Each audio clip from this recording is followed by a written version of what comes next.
الله وجهك الكريم وعظيم سلطانه. اللهم صل على سيدنا محمد وعلى آله وصحبه وسلم. اللهم إنا نسألك رضاك والجنة ونعوذ بك من سخطك والنار.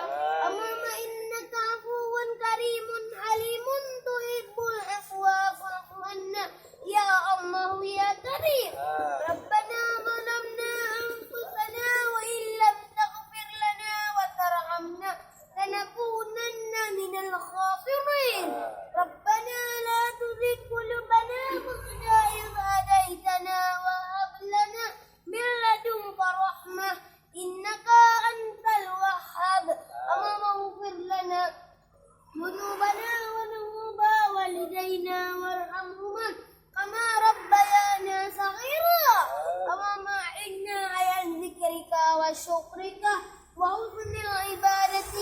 اللهم إنا نسألك السلامة في الدين وعافية في الجسد وزيادة في العلم وبركة في الرزق وتوبة قبل الموت ومغفرة بعد الموت.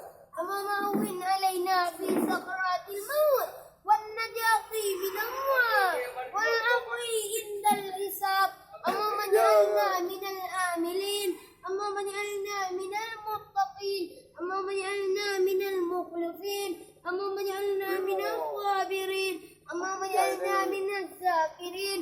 اللهم اجعلنا من المجاهدين في سبيل الله رب العالمين.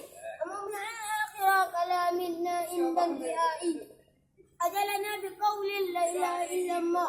ربنا هب لنا من أزواجنا وذريتنا قرة أعين واجعلنا للمتقين إماما. ربنا آتنا في الدنيا حسنة وفي الآخرة حسنة وقنا عذاب النار. وصلى الله على سيدنا محمد وعلى آله وصحبه أجمعين.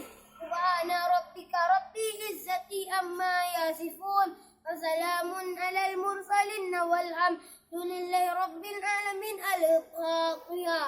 Mantap Nabi kata.